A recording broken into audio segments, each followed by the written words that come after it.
Bismillahirrahmanirrahim. Assalamualaikum warahmatullahi wabarakatuh. Kami dari kelompok 1 akan mempresentasikan hasil makalah kami yang berjudul Pentingnya Bimbingan Konseling di Sekolah. Baiklah, perkenalkan nama saya Miliandriani dari Program Studi Pendidikan Agama Islam semester 5, Sekolah Tinggi Agama Islam Negeri Bengkalis. Di sini saya akan mempresentasikan hasil makalah kelompok 1 dan juga akan dibantu oleh teman saya yang bernama Nur Sahira. Di sini saya akan menjelaskan tentang apa itu bimbingan konseling dan juga latar belakang pentingnya bimbingan konseling di sekolah. Apa itu bimbingan konseling? Bimbingan merupakan salah satu unsur terpadu dalam keseluruhan program pendidikan di lingkungan sekolah.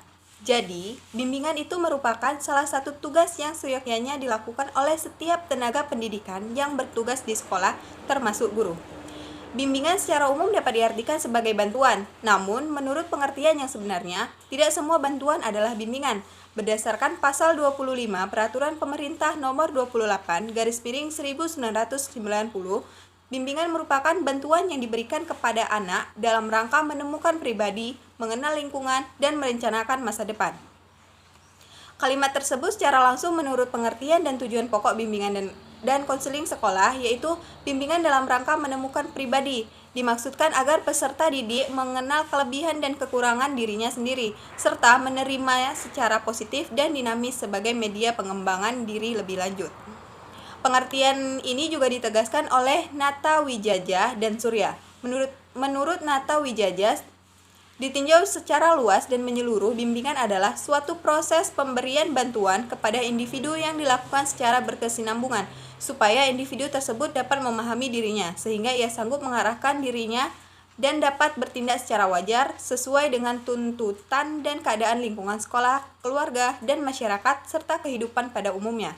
Sedangkan menurut Surya, bimbingan adalah suatu proses pembenaran bantuan yang terus-menerus dan sistematis dari pembimbing kepada yang dibimbing agar mencapai kemandirian dalam pemahaman diri, penerimaan diri, pengenalan diri, dan perwujudan dalam mencapai tingkat perkembangan yang optimal, dan penyesuaian diri dengan lingkungan. Sedangkan konseling sendiri menurut Bramer dan Sostrom 1982 mengemukakan bahwa konseling adalah suatu perencanaan yang lebih rasional, pemecahan masalah, pembuatan keputusan intensionalitas, pencegahan terhadap munculnya masalah, penyesuaian diri, dan memberi dukungan dalam menghadapi tekanan-tekanan situasional dalam kehidupan sehari-hari. Konseling dilakukan oleh seorang konselor yang mempunyai kemampuan secara profesional dalam menangani masalah-masalah yang berkaitan dengan keputusan-keputusan pribadi, sosial, karir, dan pendidikan, serta memahami proses-proses psikis maupun dinamika perilaku pada diri klien. Konseling melibatkan interaksi dan komunikasi antara dua orang, yaitu konselor dan peserta didik, baik secara langsung, verbal, maupun secara tidak langsung, non-verbal. Tujuan dari hubungan konseling ialah terjadinya perubahan tingkah laku pada diri peserta sesuai dengan kemampuan dan potensi yang dimiliki oleh peserta itu sendiri. Konselor berupaya untuk memfasilitasi dan memberikan dukungan bersama peserta didik membuat alternatif pemecahan masalah demi perubahan ke arah lebih baik dan sesuai dengan tujuan yang akan dicapai dalam konseling. Dapat disimpulkan bahwa upaya bimbingan dan konseling merupakan bantuan yang memungkinkan peserta didik mencapai kemandirian antara mengenal dan menerima diri sendiri, mengenal dan menerima lingkungan secara positif dan dinamis. Selain itu, peserta didik mampu mengambil keputusan, mengarahkan diri sendiri, dan mewujudkan dirinya sendiri. Orang lain, pendapat orang lain tentang dirinya, tujuan-tujuan yang hendak dicapainya untuk masa depan. Latar belakang diperlukannya bimbingan konseling di sekolah. Bimbingan konseling biasanya berbicara mengenai aspek psikologis. Ini sangat penting jika ada banyak gangguan psikis pada peserta didik yang biasanya tertekan pada masalah dan tidak mampu menangkap pelajaran dengan baik. Bimbingan konseling dapat berfungsi sebagai pemantau masalah-masalah siswa yang berkaitan tentang masalah kelainan, tingkah laku, dan adaptasi. Sulitnya salah satu siswa untuk bergaul dan cenderung mengasingkan diri dari teman-temannya memiliki akar permasalahan yang biasanya beruntun. Faktor-faktor yang melatar belakangi muncul dan diperlukannya bimbingan konseling. Yang pertama, latar belakang psikologis. Latar belakang dari segi psikologis menyangkut masalah perkembangan individu, perbedaan individu, kebutuhan individu, penyesuaian diri, serta masalah belajar. Yang kedua, latar belakang sosial budaya. Individu merupakan biopsikososio-spiritual, yang artinya bahwa individu merupakan makhluk biologis, psikologis, sosial, dan spiritual.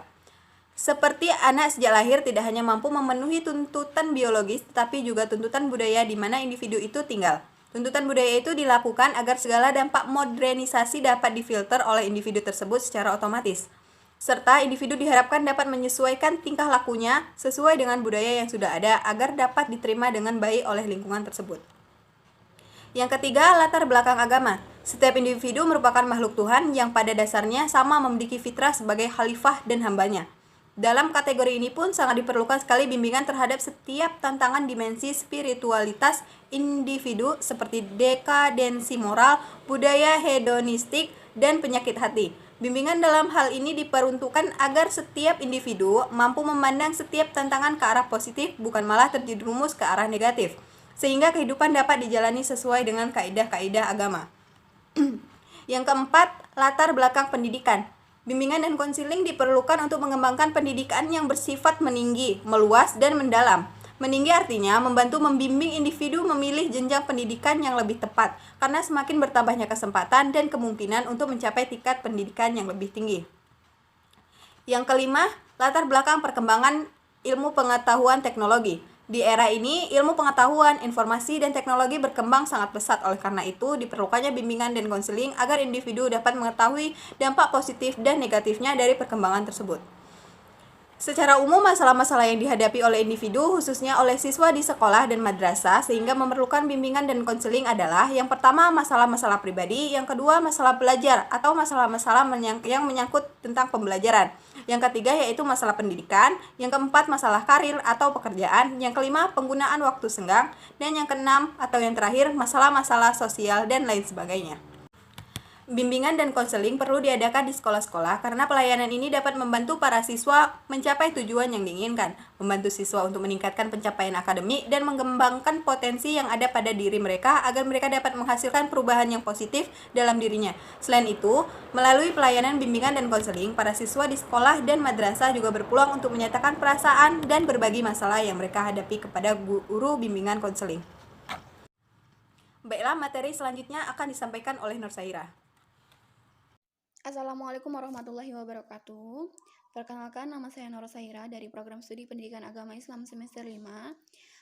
Pada kesempatan kali ini saya akan melanjutkan pembahasan dari teman saya Meli Andriani yang membahas tentang pentingnya bimbingan dan konseling di sekolah, yang mana saya akan membahas yang pertama adalah fungsi dan tujuan dari bimbingan konseling, yang kedua adalah prinsip dan asas-asas dari bimbingan konseling. Jadi yang pertama akan saya bahas itu fungsi dan tujuan dari bimbingan konseling itu.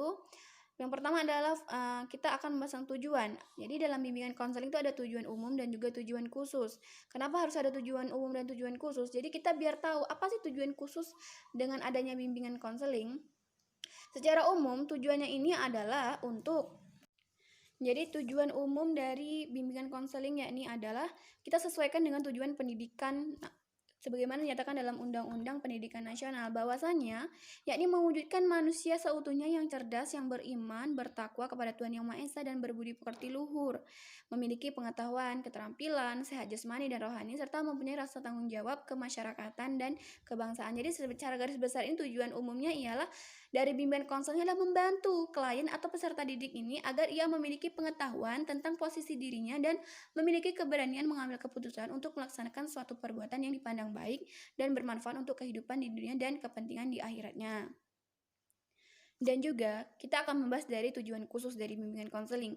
Yang pertama sekali itu adalah mengatasi kesulitan dalam belajarnya. Nah, peserta didik mengalami kesulitan, jadi seorang konselor itu harus membantu dalam kesulitan belajar. Yang kedua adalah mengatasi terjadinya kebiasaan yang tidak baik yang dilakukan pada saat proses belajar mengajar.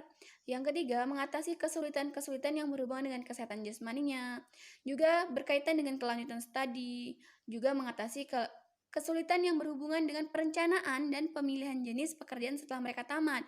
Yang keenam adalah mengatasi kesulitan-kesulitan yang berhubungan dengan masalah sosial, emosional di sekolah yang bersumber dari sifat murid yang bersangkutan terhadap dirinya sendiri, lingkungan sekolah, keluarga, dan lingkungan lebih luas.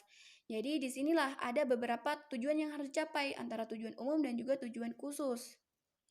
Oke, fungsi dari bimbingan dan konseling di sekolah. Setelah tadi kita membahas tentang tujuan, sekarang kita akan membahas fungsi. Jadi fungsinya itu ada 4. Yang pertama ada pencegahan atau preventif, yang kedua ada fungsi pemahaman, yang ketiga ada fungsi pengentasan, dan yang keempat ada fungsi pemeliharaan dan pengembangan.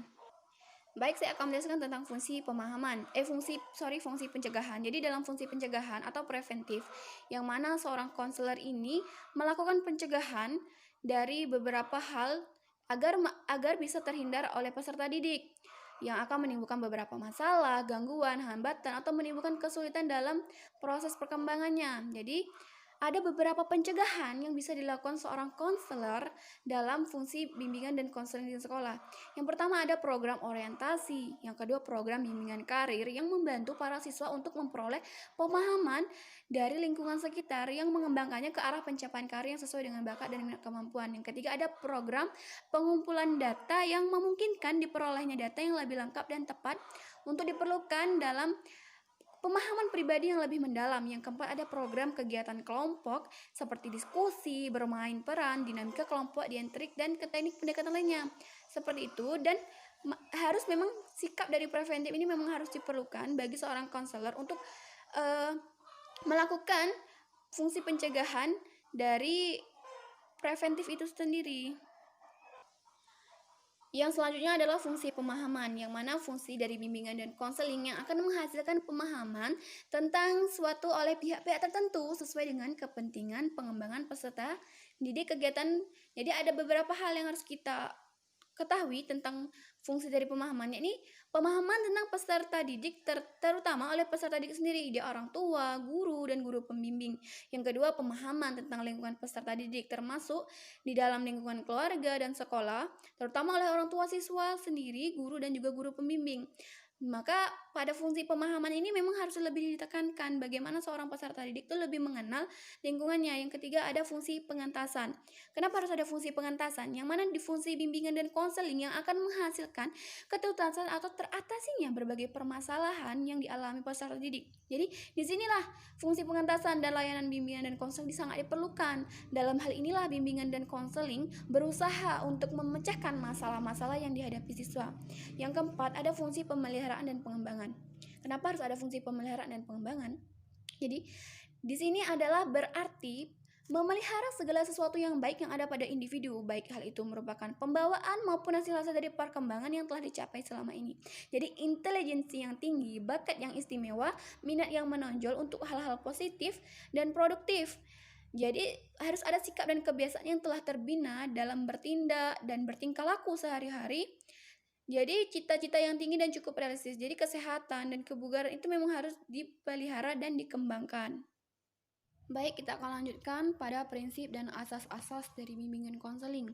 Jadi prinsip-prinsip bimbingan dan konseling ini adalah berkenaan dengan yang pertama ada sasaran pelayanan, setelah itu ada program pelayanan, dan juga ada berkenaan dengan masalah individu. Yang pertama akan saya bahas adalah prinsip-prinsip yang berkenaan dengan sasaran pelayanan, yang mana bimbingan konseling melayani semua individu, tidak memandang umur, jenis, kelamin, suku, bangsa, dan agama. Jadi situ tidak akan membahas. Jadi bimbingan konseling pure untuk membantu permasalahan seseorang dan untuk mencari solusi dari permasalahan tersebut. Yang selanjutnya itu adalah fungsi yang berkenaan dengan masalah individu. Individu dihadapkan dengan berbagai macam permasalahan. Jadi sebagai seorang konselor tadi mengarahkan bagaimana seorang individu tadi mau untuk menyelesaikan masalahnya. Baik, akan kita lanjutkan kembali tentang asas-asas dan prinsip bimbingan konseling. Jadi di dalam bimbingan konselingnya ada beberapa asas yang harus kita pahami bersama. Saya akan menjelaskan. Yang pertama ada asas kerahasiaan, setelah itu ada asas kesukarelaan, keterbukaan, asas kegiatan, kemandirian, kedinamisan, keterpaduan, kenormatifan, keahlian, ahli tangan, dan juga Tuduri Handayani. Jadi Dari beberapa asas tadi, ada beberapa hal yang harus kita pahami, yakni asas tentang kerahasiaan atau secret atau confidential, di mana asas ini menuntut dirahasiakannya segala macam data atau keterangan dari seorang peserta didik atau klien, yang mana dari seorang konselor ini tidak boleh untuk membeberkan masalah yang dihadapinya. Yang kedua ada asas kesukarelaan, yang mana asas ini lebih mengarah kepada sasaran. Baik, kita lakukan kembali tentang asas keterbukaan. Nah, di mana pada asas keterbukaan ini tidak ada hal yang ditutup-tutupi antara peserta didik atau klien dan juga konselor seorang guru BK tadi. Jadi pada asas keterbukaan ini memang benar-benar tidak ada keterpuraan. Selanjutnya itu asas kegiatan, yang mana di mana asas yang menghendaki ini agar si klien atau peserta didik menjadi sasaran layanan dari bimbingan konseling tadi untuk dapat aktif. Jadi dalam satu kegiatan dia tuh aktif gitu. Selanjutnya ada asas kemandirian, yang mana menunjukkan bahwasanya seorang peserta didik ini sebagai sasaran dari layanan untuk bersifat lebih mandiri, tidak bergantung kepada orang lain. Selanjutnya ada asas kedinamisan, yang mana agar menghendaki bahwasanya peserta didik ini harus selalu bergerak maju, selalu mengalukan improvisasi, tidak monoton, dan terus berkembang serta berkelanjutan sesuai dengan kebutuhan dan tahap perkembangan dari waktu ke waktu. Jadi kedinamisan. Selanjutnya ada keterpaduan, di mana menghendaki ini seorang konselor ini mengalami antara konselor dan peserta didik itu menjadi amat penting. Jadi ada kepaduan antara hal tersebut. Selanjutnya ada asas kenormatifan, yakni menghendaki agar setiap kegiatan dari bimbingan konseling ini didasarkan pada norma-norma, baik norma agama, hukum, peraturan adat istiadat. Selanjutnya ada asas keahlian, yaitu asas yang menghendaki agar peserta ini dapat melaksanakan layanan dan kegiatan bimbingan konseling ini hendaknya dibimbing memang benar-benar. Jadi pada asas keahlian ini memang profesionalitas seorang konselor itu memang harus diwujudkan, harus diselenggarakan. Jadi memang benar-benar harus dilakukan. Selanjutnya ada asas alih tangan kasus, yang mana menghendaki agar pihak yang tidak mampu menyelenggarakan layanan bimbingan konseling